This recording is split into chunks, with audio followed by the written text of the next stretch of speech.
welcome to the Gastric Health Show. My name is Dawn Boxall and I am the host. And today we will talk about another topic, and it is geared more towards immunity. And it's titled, Did Weight Loss Surgery Change Your Immunity? Let's support it.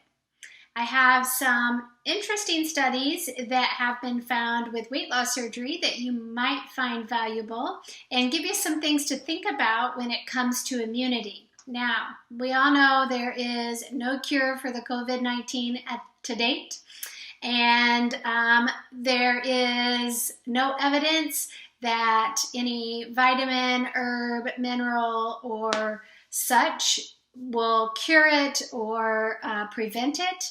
And there's no evidence that boosting your immune system is going to lessen the severity of it or change you getting it. But we can support your immune system so that it functions optimally and that you don't dip, that your immunity doesn't dip. So that's what I'm going to cover. I have no magic. I have no magic potion, no magic pill, nothing that is going to solve any of this pandemic problem. But I am going to offer you just some sensible, good, old-fashioned nutrition that we have known for a very long time that can help optimize our immune system and making sure that it is functioning appropriately, like it should be, and that our immune system isn't compromised. So that's my focus, is really let's just look at how our immune system is going to be impacted by food, and let's utilize and maximize those foods. So a couple of cool studies that I did find was that weight loss surgery can change immunity positively. So again, it's kind of cool how weight loss surgery, it changes your gut bacteria immediately after surgery. So I'm sure this is part of the piece. But one of the studies was just an animal study. And it was sleeve gastrectomy and Roux-en-Y gastric bypass attenuate pro-inflammatory small intestine cytokine signatures. So, sounds confusing. And I do have the link to the article, so you can read it if you're so inclined. But it does show that both surgeries do reduce the expression of pro-inflammatory cytokines. And that's kind of when you are having a compromised immune system, then that's when that inflammation is higher, and the cytokines are just evidence that your body is reacting to whatever, environmental things, food things, and it's impacting your immune system. Another study, it was on humans, and I will say it was only done for 3 months, so I would love to see this study go out a little further, go out maybe a longer period of time to see what changed after that initial phase after surgery. But they did find that weight loss induced by bariatric surgery led to significant changes in the adaptive immune cells. So this is showing that your immune cells were changed because of the weight loss from bariatric surgery. So that it's kind of cool that you can see that weight loss surgery does impact your immune system positively. So that's where you come in, because bariatric surgery, again, we say this a million times, is a tool. And if it can help calm the inflammation in your body and calm your immune system, it's up to you to maintain it. So how do you do that?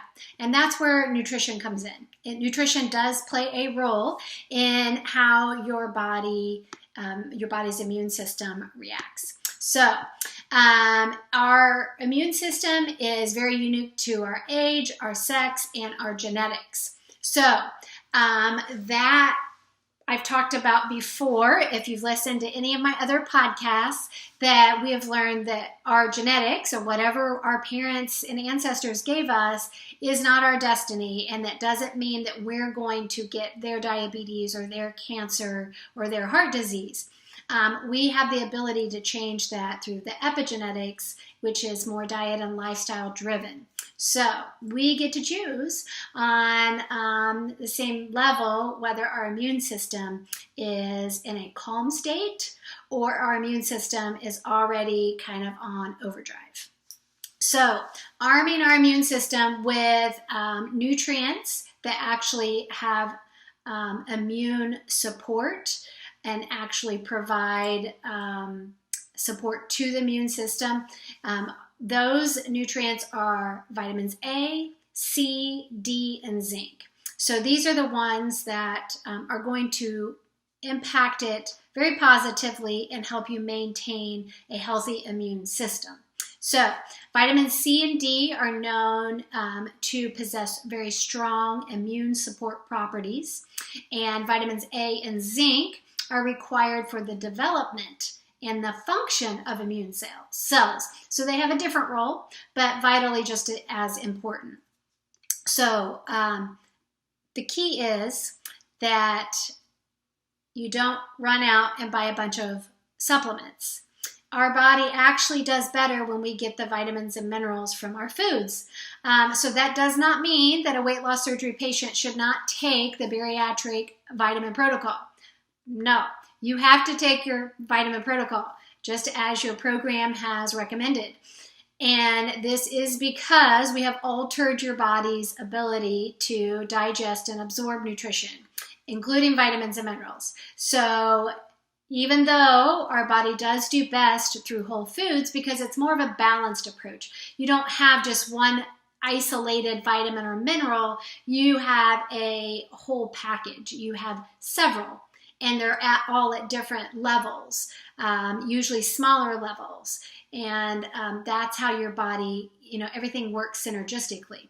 So that's where, the food is a really big piece of it, but that doesn't mean you don't take your vitamins like your program recommends. So how to make immune supporting food choices. Vitamin A rich foods. Most of you aren't going to like this first one.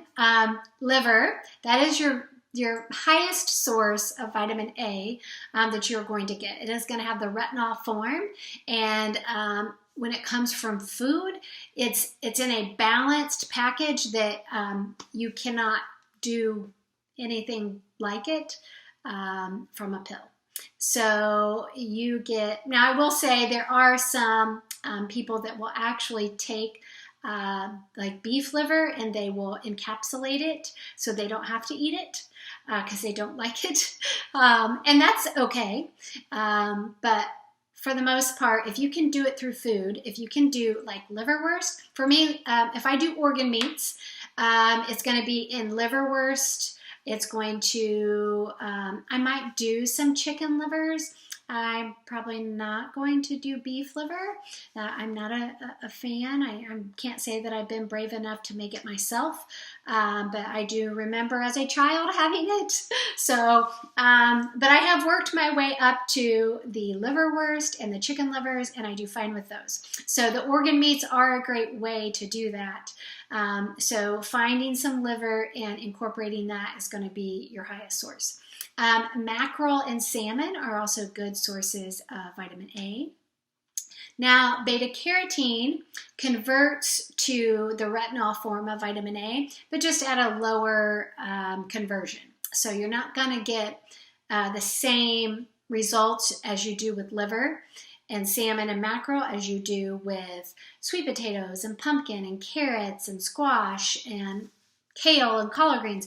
Those are all great sources of vitamin A through beta-carotene, but it's not going to be the same as it would be with the liver.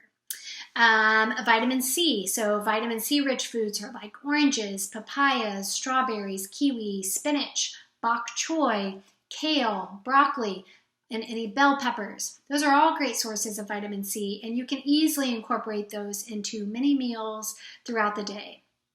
And I'll have links to different recipes on our website that you can get several different recipes to try that are rich in all these vitamins and minerals. Vitamin D, this one is harder to get from food. Our body does get vitamin D through our skin from sunshine.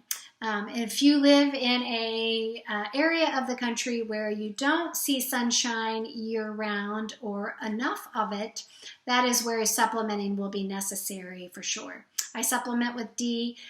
Even though I eat these D-rich foods, I still need that extra D boost from a supplement.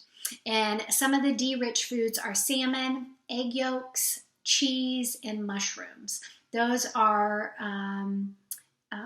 available that you can eat regularly and give you a good source of vitamin D. But still take your supplement, still get in the sunshine, and that will help optimize your vitamin D level. The last one is zinc.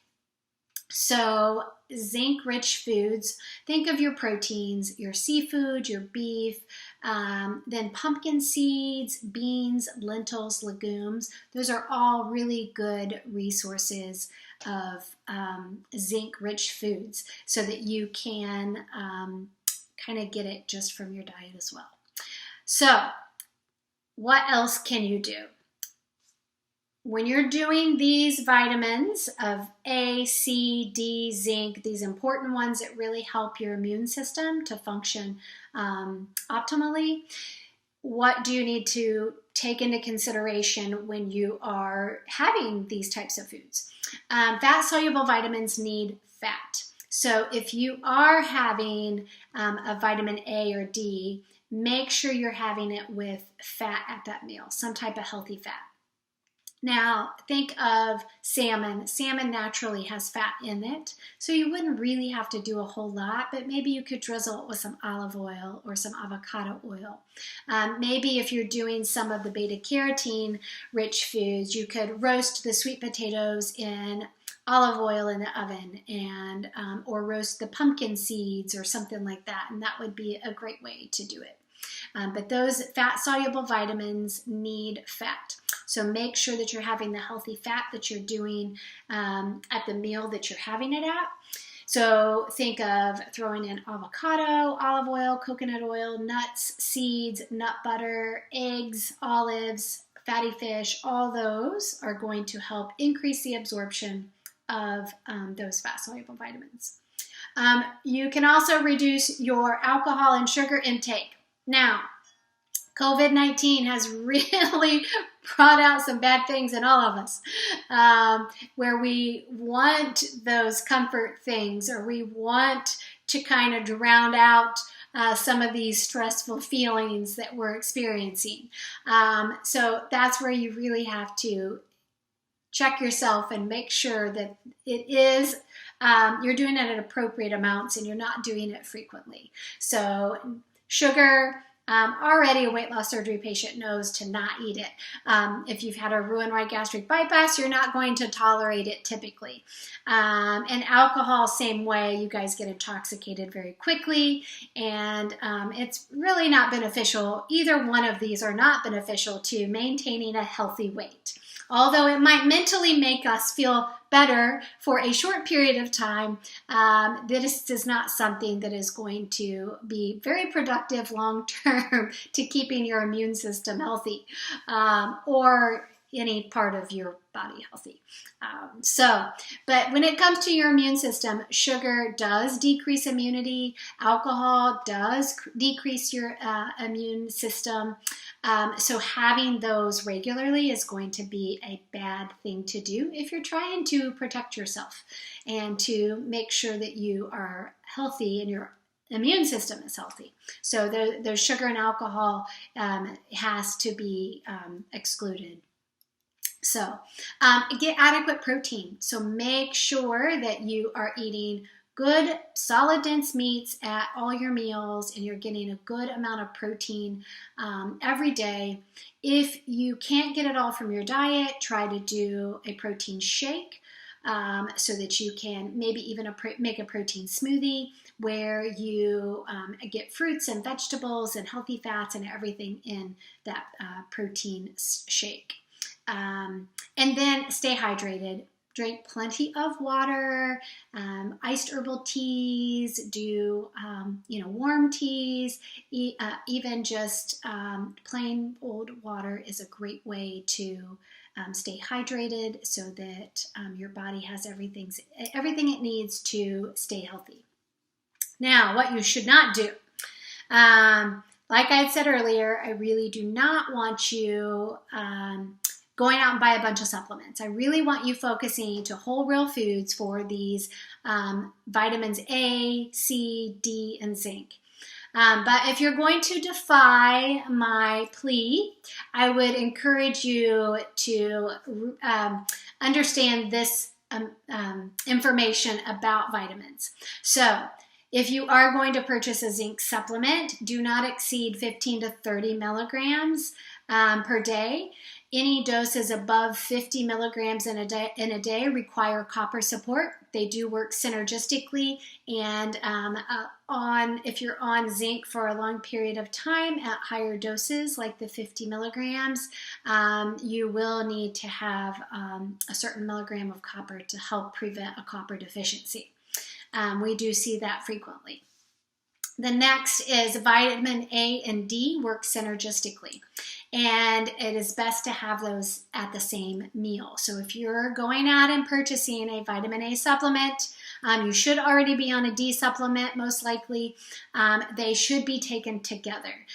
Don't take those at two separate times during the day. Take them at the same time with your multivitamin so that you're getting all those working together. Long-term doses of vitamin A at high doses, like 10,000, 50,000, 100,000, can lead to osteoporosis if you do it long enough. So you definitely don't want to add a vitamin A supplement and stay on this for years. That is a wrong approach. And if you're struggling with a low vitamin A and you added the A because it's just chronically low, you got to do it a different way to get it back. And not do a daily high dose of vitamin A, or you will end up with some osteoporosis. And then lastly, high doses of vitamin C can cause diarrhea. So if you add in, 1,000, 2,000, 5,000 milligrams of vitamin C to help with your immune system, keep in mind that it can cause loose stools. And that could be why, if you start having diarrhea, that is the reason why. It's not of other causes, especially if you just started the vitamin C. So keep that in mind. If you choose to do that, which I don't recommend going out and buying a bunch of pills, I just recommend really focusing on those healthy foods and getting those into your diet on a daily basis will be sufficient. Combined with your bariatric vitamin protocol, you will be in a great place, and you'll be doing all you can do. And if you get COVID-19, you were going to get COVID-19 anyway. It is just how it was going to be. So don't, think taking a ton of these is going to protect you by taking a bunch of pills. Take your bariatric vitamin protocol, eat whole real foods, and maybe kind of focus on those vitamin A, C, D, and zinc rich foods a little more right now, so that you are keeping that immune system functioning at optimal pace so that it can keep up with all that it's exposed to. So I hope that helps you guys and gives you some practical approach to this pandemic that we're under, and ways that you can just naturally support your immune system long term, way past once this gets over, then this will again help protect you long term if you continue to eat like that.